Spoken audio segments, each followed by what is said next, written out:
the AI robot takeover of music, and the death of the old guard of guitar-based music, all next on Shitpost Friday. Hey, how's it going, all you sentient beings out there? Brad the Guitarist here, coming to you on a very sad Friday indeed. We have learned in the past couple days that Jeff Beck, one of the giants of rock guitar, one of the original 1960s gods of rock and the British invasion sound, has passed away at the age of 78. Jeff Beck, of course, one of the triumvirate of great guitarists to pass through the Yardbirds band in the late 1960s and kind of get his start from there, along with Eric Clapton and, of course, Jimmy Page.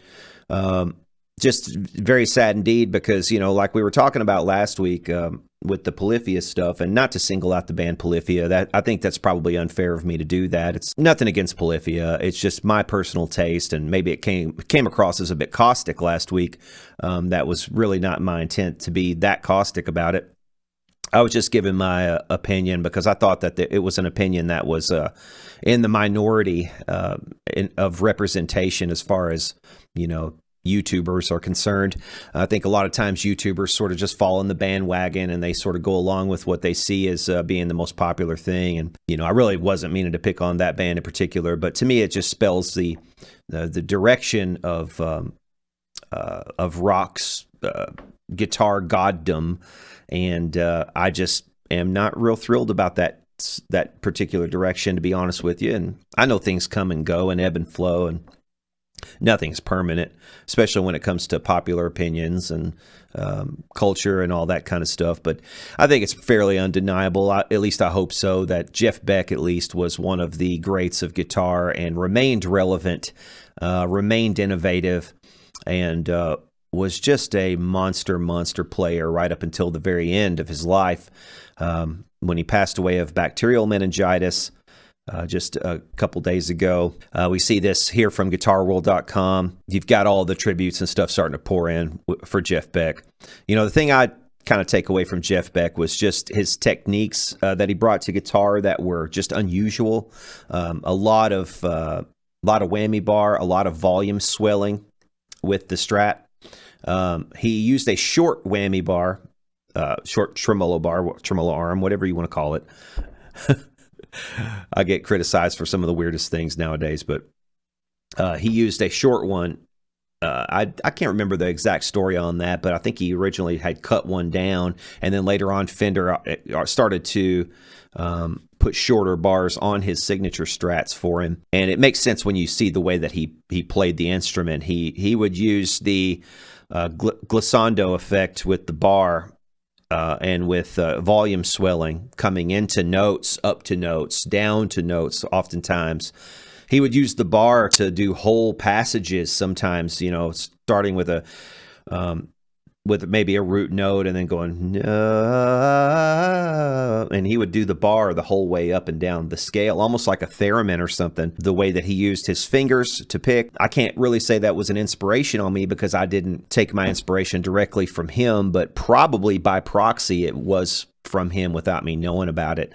You know, I listen to a lot of acoustic players, and I also play with my fingers almost exclusively, not entirely exclusively, but you'll see when I play a lot, I use my fingertips to pick, and I do a lot of sort of rolling and things like that into notes. And, you know, Jeff Beck was kind of the same way, so I feel like a kinship with him on that front, using the thumb to get a really rounded sound, you know, which is something you see a lot in like Wes Montgomery jazz players and things like this. And it's just, you know, just really sad because to me, this death in particular represents the beginning, I think, of the end for the old guard of rock guitar gods, really. There are a lot who have gone before him who are great guitarists, of course, but, you know, as for those who are left, this is a big one because, like I said, it's just the first of that triumvirate of great Yardbirds guitarists. And what can I say other than, you know, the king is dead. Long live Eric Clapton. Long live Jimmy Page. And hopefully we get a lot more years and maybe decades out of those guys. But, you know, Clapton has stated in the past that he's having a hard time playing anymore, that sometimes it even hurts him to play. And things like that. And that's just comes along with getting old, man. And hey, we're humans. So we're all destined to pass through this life, to experience what we can, to grow as souls, I believe, before we pass on to another dimension. And I don't believe that consciousness dies. I don't believe that our art ultimately dies. I think that it's all a tribute to the great God in the sky. And we're all going to be together in the by and by. And I look forward to the great gig in the sky, man. There's going to be some awesome players there.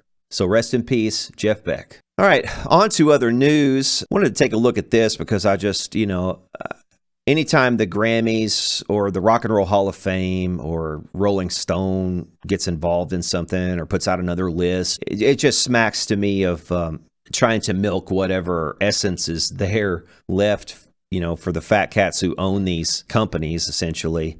I mean, the Grammys, I don't know if they're officially an organization or a company. I assume they're a for-profit company. I'd have to look more into that. Are the Grammys a for-profit company? I may research that and do another Shitpost Friday about that, but that's kind of beside the point. It always kind of irks me when I see this sort of thing, that they're just handing out all these awards to try to, it seems like to me a desperate attempt to try to maintain viewership that is falling and falling and falling year by year by year, the more and more woke these award shows go.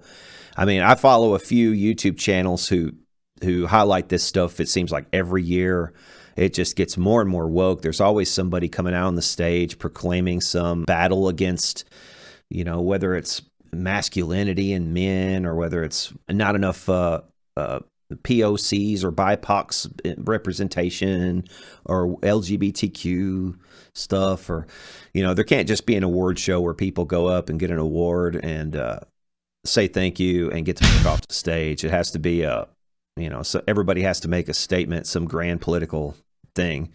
And as much as you guys come down on me for being political, I've become this way because as a response to what I'm seeing in the world. I don't feel like I definitely wasn't always this way.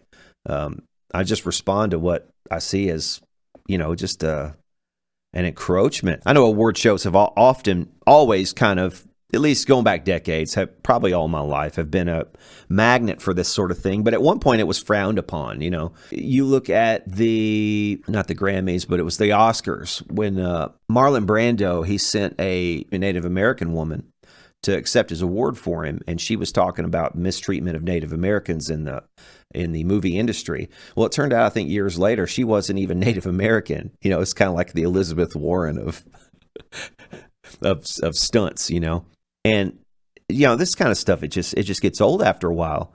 And back then, there were many boos and jeers in the audience. There were a few applause, but there were also equally or maybe even more boos and jeers at that, using that stage and that platform that you're being offered, given an award of some prestige to make some, grand political statement that's just a non sequitur in a way. So there were a lot of boos and cheers. But anymore, you don't get any boos and jeers. Really, everybody applauds and, smiles. And it's kind of expected now that this is just the way things are. Somewhere in there's going to be some kind of stab at, straight white men, really. Let's face it. That's what it is. It's like, I'm not here claiming to be some kind of victim, really, but it just seems like that's the direction that all the ire tends to go, is in the direction of straight white men who everybody sees as being somehow in charge, even though that isn't true anymore at all.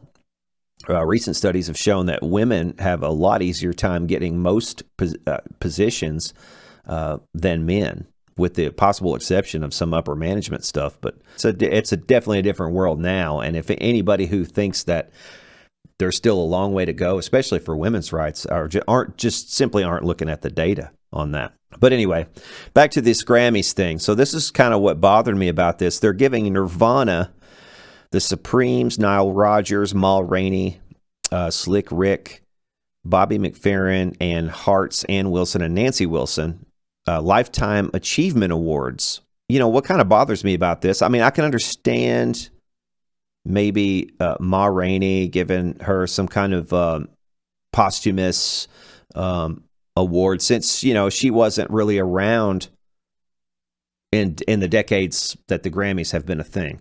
So she could never in her lifetime have actually gotten a Grammy. So, you know, something like that I can understand, maybe like some kind of historical nod back to, you know, true roots of popular music and people like Ma Rainey. I've got a album of her stuff, and there's some really great stuff on there. I mean, you want to talk about, you know, deep blues stuff from a female. I mean, it's just really excellent stuff. You should check her out.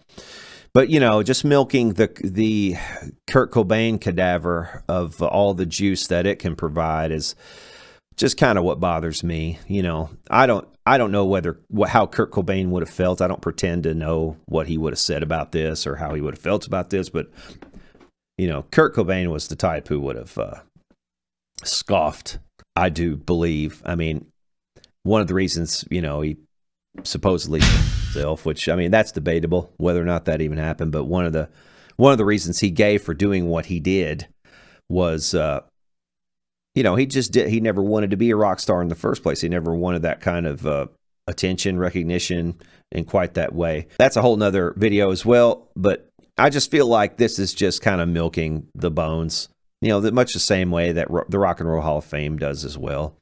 You know, it's a corporation coming and kind of claiming ownership over someone, their image, like sidling up to them to kind of milk off some of their cool factor, right? And when these people aren't cool, they're not cool. They're just vampires, really. And, you know, Iggy Pop is one of the people who has correctly called him out on it. Iggy Pop shares his dislike for the Grammys. I hate those people. He was being offered the Lifetime Achievement Award. In a recent interview with Classic Rock, he said the award was hard to accept at first. The Grammys kept wanting to talk to me on the phone. I kept telling my manager, I don't want to talk to them. I hate those people. When I finally spoke to the lady from the Grammys a couple of months later, she said, we're giving you the Lifetime Achievement. Without you, there's no Lil Nas X and no Billie Eilish. Oh, man. The top 10 things to say to an artist to insult them and their intelligence. Without you, there would be no Lil Nas X. It's like, oh, man, I should have probably offed myself back in the early 70s then. Oh. He continued, according to her, you're a direct link to the artists that are at the top of our awards list this year. Man, what could be the worst thing someone could tell you, really?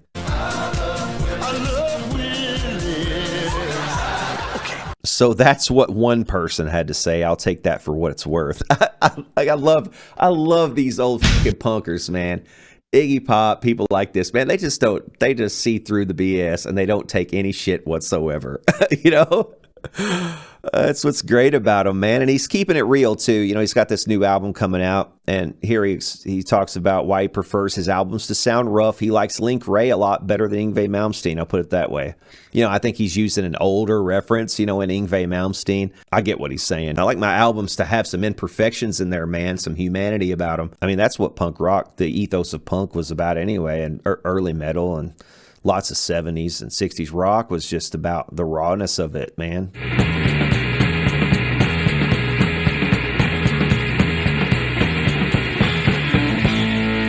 You know, and a lot of the blues upon which it's based, if you listen to a lot of that stuff, man, it's just the rawness. It just gets you, it hits you down in the guts. And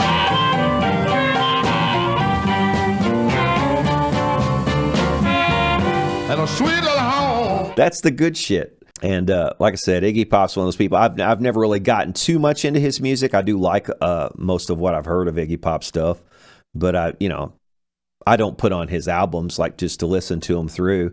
But I definitely respect the guy. I mean, anybody who can get out on stage looking like this, shirtless, and still leave the shirt off at this point because that's your thing, you know. Respect to you, because I don't think I could do that. I'd be like, dude, who wants to see this shit? But no, man, he's keeping it real, man. Way into his 70s here. When you get around that age, you just, there is no pretense anymore. You just become an old codger, and you basically know it. And nobody is going to shake you loose from that, you know. And if they try, then it's a exercise in futility. You know, another one of these old rockers that I dearly respect is John Lydon. He's got this band now called Public Image Ltd. or Public Image Limited, and he is going to be on the Eurovision Song Contest. And despite the fact that he's going on the Eurovision Song Contest, before he's even on it, he's like, Eurovision is dreadfully phony.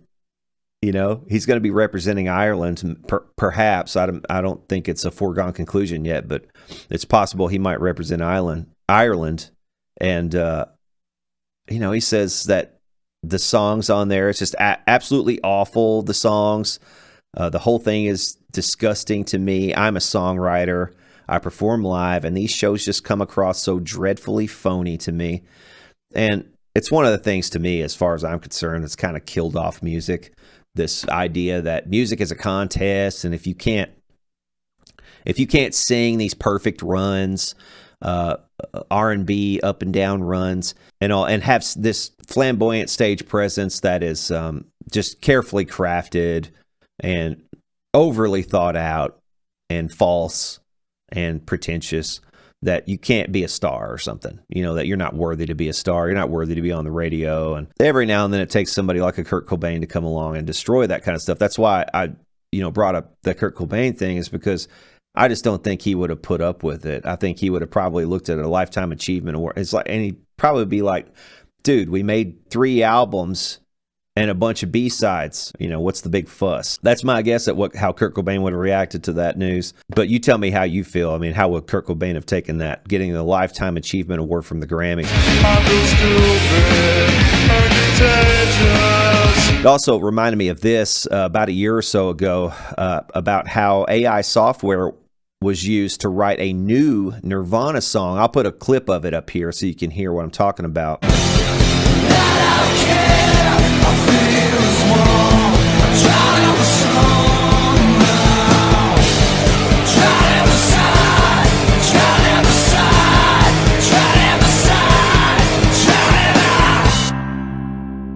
So this organization commissioned these songs to be produced.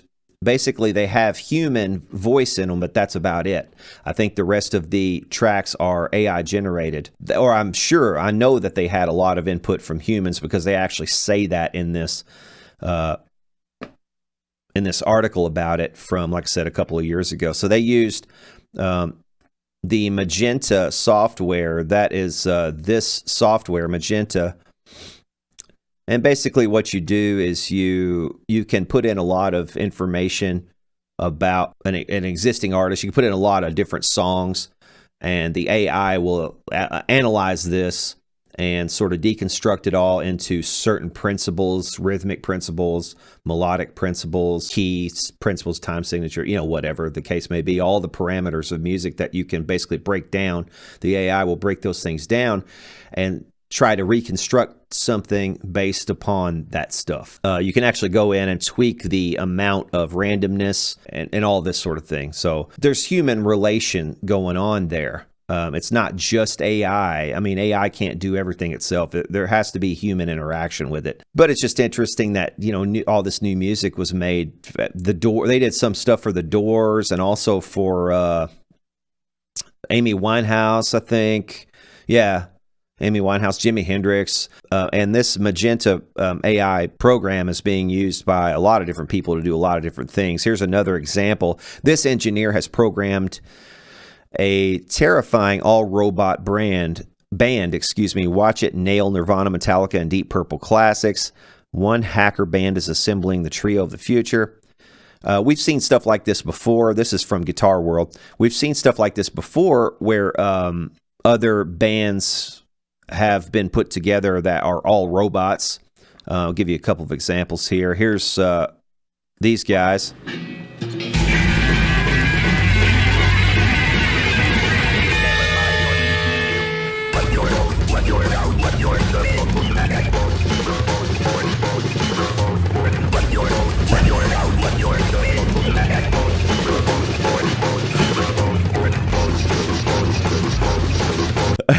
And then there's this one. I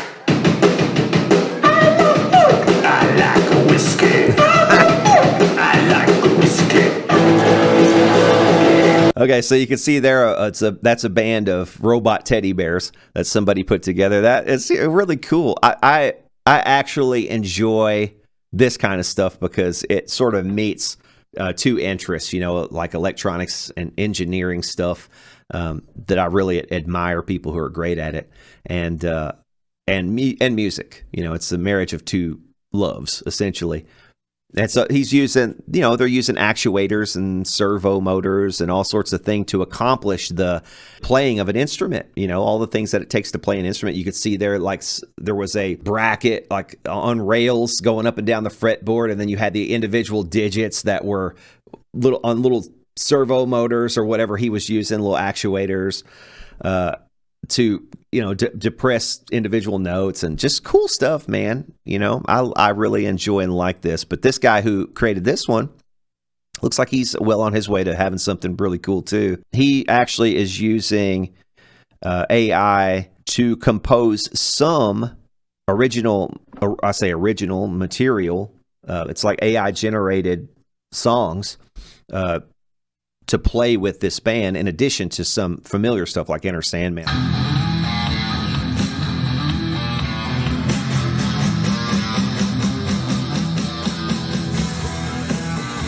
I use the Magenta Studio plugin in Ableton, which uses machine learning techniques for musical generation. I generated 32 MIDI phrases and sorted them into bass lines and melodies. Then I transposed them to the same key and picked a few that worked well together.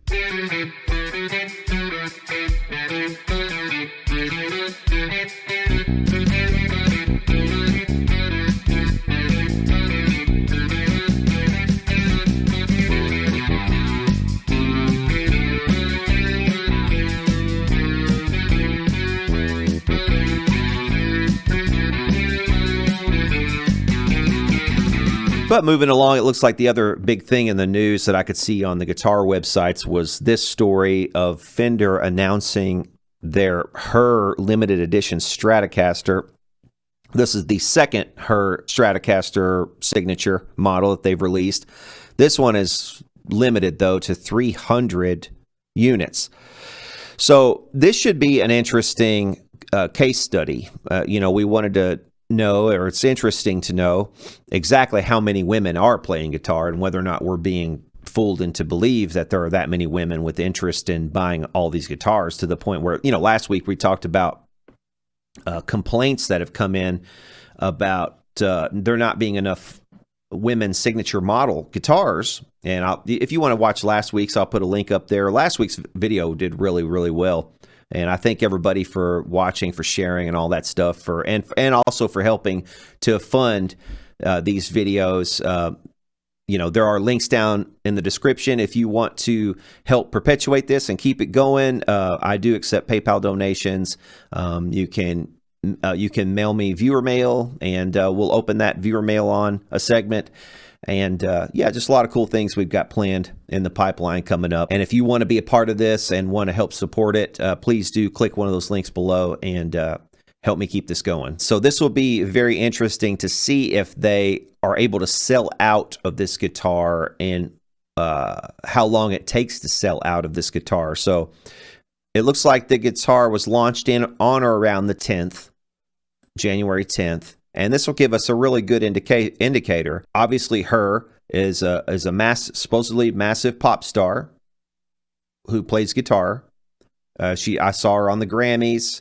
You know, she's been all over the place. She's getting out there. She's being pushed in the mainstream. So you would think that her limited edition signature Stratocaster would be fairly easy to sell. Right now it is in stock for $1,350 or thereabouts. You can buy them on Fender. It has a really cool, I like the guitar. It looks awesome. Has a nice flip-flop color. It's kind of like those flip-flop colors that Gibson came out with at one point. It sort of looks like it's flipping between like a purplish and like a dark blue. Matching headstock. Looks really cool, man. Looks like they've got some abalone dot inlays. They've got a special H.E.R neck plate. But this is a Mexican-made, you know, signature Strat for $1,350. So take that for what it's worth. It's still a Mexican Fender Strat. But, you know, for those who are complaining about there not being enough women's signature Strats, this is a really good looking one. It's for a big pop star. It's very limited. And it's really no more expensive than her other signature Strat. I think it's only about maybe $100 more than her regular signature Strat, which is a white one.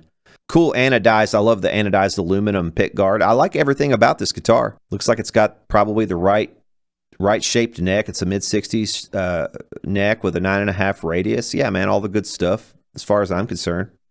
Noiseless pickups. Yeah, so her other Stratocaster is only $50 cheaper for the one that's not the limited edition one. So anybody wanting a H.E.R Stratocaster is probably going to buy the other one, which is the more limited edition one. This one looks cool too. I mean, I like the looks of these Strats. Very cool. But this will be interesting, you know, to see whether or not the market is there for females, because I suspect that women are not going to get gear acquisition syndrome to nearly the degree that most men do. I think men are more interested in, the old adage is men are more interested in things, whereas women are more interested in people, you know, as just a general rule. And I think that probably is going to hold up when it comes to guitar buying and gear buying in general. Women are going to buy the things that they need, and that's going to be pretty much it. You know, they'll have the guitars that they need. They'll have their one or two guitars for electric purposes. Then they'll have their one or two acoustics, maybe a 12-string. You know, if they're going to do ukulele stuff, they'll have a ukulele, you know, an interface if they're going to be doing recording. And, you know, they're going to buy a few things and the microphones that they need. And that, you know, generally speaking, I think that's where most women are going to stop. But men, we get gassed pretty easily because we're always on to the next thing. I think it's built in our DNA to be always looking for the next thing, right? We're out there catting around looking for the next piece, right? And just from an evolutionary standpoint, it makes perfect sense that men would be this way, that we would constantly be looking, searching, whereas women would be more wanting to settle, to bring things down into a groove and to sort of stay there so that they can focus on, you know, raising children from an evolutionary perspective. Whereas men, you know, again, we're wanting to impregnate one, move on to the next one, impregnate that one, move on to the next one. I mean, just you see it in the animal community as much as I think human beings have tried to escape that core nature. It's still written down in there somewhere, and it's, you know, something that it's not completely escapable. I'm not saying that all men are inextricably drawn to do these things. What I'm saying is there's a tendency for men to be more like this, whereas women are just different. We're different, man, and you're not going to get away from that. But I think this will be an interesting way to kind of illustrate the point that, you know, 6% of the guitar market being reserved for women and non-binary people is probably about right when it comes to where the market is. You know, I can't imagine that a company as big as Fender wouldn't do some kind of marketing, some actual market research. I'm not talking about the X strategy PR stunts that they pulled a couple years back. I'm talking about actual market research where they try to figure out, okay, how many women are actually buying new guitars every year or every quarter or whatever. You know, how many women who already have 5 guitars are going to come back for number 6, you know, stuff like that. I can't imagine they haven't done some of that market research and come to the same conclusion that I have, that women aren't going to do that nearly as much as men. I just don't see it happening. But this will be a good case study to see whether or not I'm wrong. Okay, so that is going to do it for the news.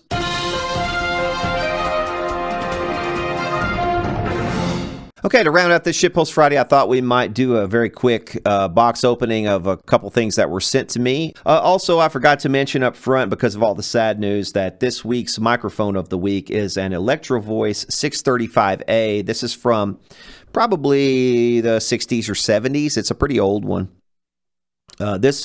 This model is actually still produced. You can still buy these. I use this on my guitar cab all the time because I like the fact that it's got more top-end content usually than like your typical SM57 or 58 on cabs. So I use this a lot on cabs, but it was used back in the day mostly for an interview microphone. You'll see it all the time in old footage from like the 60s and 70s on news clips, people doing interviews using this model microphone. Also, you'll see Elvis on stage using this model microphone quite a lot. And just a great sounding, well-rounded microphone. It's very crisp, I think, and clear. I don't know how it's going to be really for a voiceover. It's probably not quite as good as the Audio-Technica that we had last week, for instance. But yeah, you let me know what you think about it down in the comments. Okay, first piece of mail sent in is from Andrew Smith, our old friend at the Flatwoods Monster Museum in West Virginia. Looks like a very cool place to visit. If you ever are in this area, definitely stop in and tell Andrew you say hi from me. Sent us a couple more pics. He has sent us some of these in the past. I think these ones glow in the dark, if I remember correctly. Some pretty cool Monster Museum pics there. Flatwoods Monster Museum. And what do we have here? A Kentucky... What is this? Kentucky Hellhound. So this is like Magic the Gathering card, kinda. But it's a different... MetaZoo is the name of this card game. And they have a Kentucky Hellhound. Sweet. Well, that describes me perfectly, doesn't it? Damn straight. Next up, this package is from Sean at Scar My Guitar. Sean and I are mutual admirers of one another's channels, have been for a while, and he said he was going to send me a couple of microphones, which this is going to be really cool, man. I can't thank you enough for this, Sean. You can see probably already what this top one is. He knows I like these old microphones, and I think he said that maybe one or both of these is gonna possibly need some work. I'm not sure. This one is the 55SW, so this one should have the switch. This is the Unidyne 2, which is the one like I already have, but with a switch. And this one's got the box and everything. He said one of these belonged to his wife's dad. And I asked him, I was like, well, man, are you sure you guys are cool with sending that? I mean, I know how some people are about stuff that belonged, you know, to their parents and all. And he said, yeah, you know, she wants you to have it, kind of thing. So that's very, very cool of her, and I appreciate that very much. So he's actually sent me two of these. This one has still got the original grill cloth that looks like it is well intact. It looks great, actually. That's the original blue cloth in there. Looks fantastic. This one is a 5725. I think this is from 1957. This is the 55S. This one does have the impedance switch. It still has the 3-prong connector. This is like the Amphenol style connector, so I'll have to either replace it with a XLR or make myself up a cable for it. But that's not the one that belongs in this box. The one that belongs in this box is going to be this guy, and it looks like it's still got its original bag that it came with. This one has the black cloth, and this one is a 55S, not an SW. It's just the S, so this does not have the switch either. So it's the same model as this one. These are both 55S's, but just from slightly different time frames. I would say this one's probably late 60s if I had to guess, maybe. It still has the impedance switch set to low right now. It's got a low, medium, or high. So impedance won't be a problem if you get one of these. So this makes 3 of these that I have now. 3 of these Shures. Man, that's really awesome, Sean. I'm going to see if I can get one of these going maybe. And we'll test one of them out in next week's Shitpost Friday video. So that is incredibly cool. And then he's got another box in here inside of this box. We'll have to see what this is. Man, if you guys haven't been checking out Sean's Scar My Guitar channel, you know, he's done a lot of things